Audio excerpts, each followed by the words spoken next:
Hello everyone, welcome back to our series, Does Evolution Make Sense?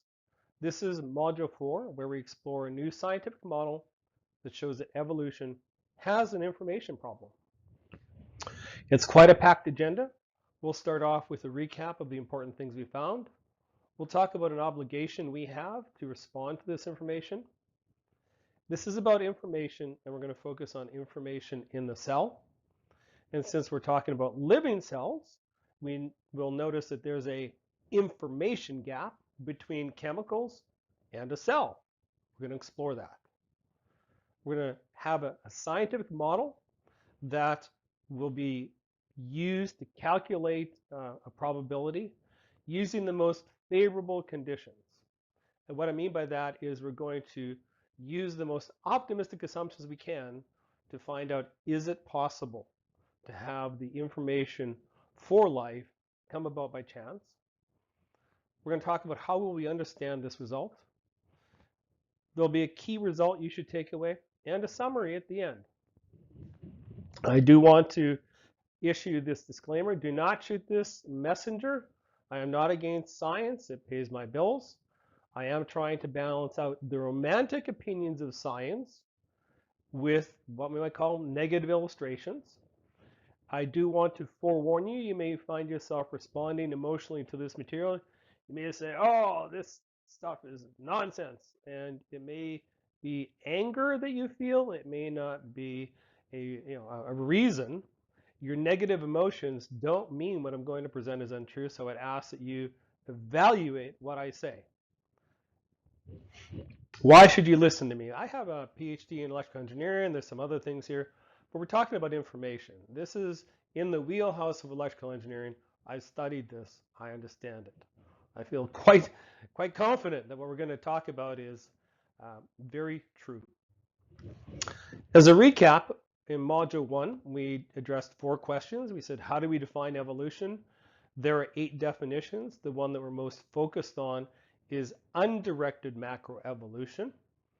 And we explored why do smart people believe in undirected macroevolution, and we found there are many non-scientific reasons that would lead them to believe this. That led to the next question, is there a religious component to evolution? The answer is yes. In video 1.3, we did find there is a religious component to evolution. In video 1.4, we asked how can we detect nonsense, and we found this nonsense detector, which we've been using all along. So what is undirected macroevolution? This is from video 1.1. We have it specified as a equation where undirected macroevolution is equal to chance mutation plus chance selection plus time. Now, we don't dispute that chance mutations or chance selection happens. But what we do dispute is that this is responsible for all of the life we see around us. This particular definition, or this particular equation, leaves no room for God or intelligent intervention. It is all chance. This does go against our common experience. We find that chance causes complex things to degrade. Chance does not cause complex things to become more complex. We see complex things break down over time. In the bottom right, there's a picture. It has a left side and a right side. The left side is a pristine car manufacturing facility. The right side is a decrepit old machine manufacturing facility. Both have robots. If I were to ask you what would happen as time advances, you would say, oh, that pristine robot factory would become that rusted old shell of a factory. You would not say that that rusted old shell of a factory will become that pristine manufacturing plant. That's not how it works. In fact, I would say we never observe an exception to this common experience where complex things become more complex through time. You please go to video 1.1 to review the content.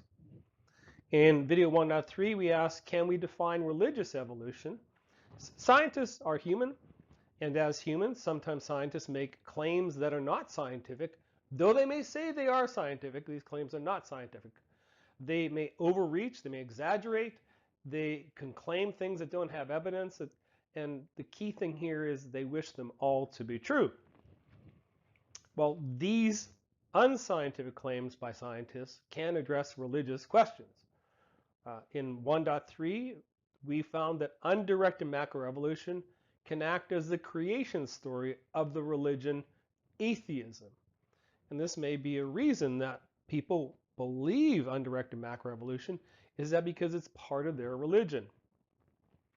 So evolution as religion is when a scientist makes a religious claim using evolutionary language or concepts, and this is discussed in the video 1.3.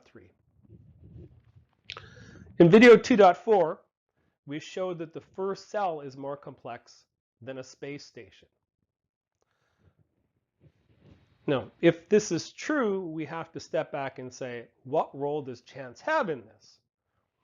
If we don't believe a space station can form from space dust by chance, why think the more complex cell would form from chemicals by chance? Please go to video 2.4 to review that content. Then in video 3.6 or module 3, we examine the energy needs of the first cell. We calculated the probability of the first simplest cell having its energy needs satisfied. Again, we used the wildest simplifying assumptions we could. In the best circumstances possible, a simple cell's energy level arriving by chance has the same probability as picking an event from 35,714,285 universes over all time, over all matter. It's equivalent to winning the Powerball 42 quadrillion, 328 trillion, 500 billion times in a row. This it doesn't match our common sense or experience, so it fails the nonsense detector test. And we'll talk about that in a minute. So we would be right in concluding that undirected macroevolution didn't happen, and this is discussed again in video 3.6.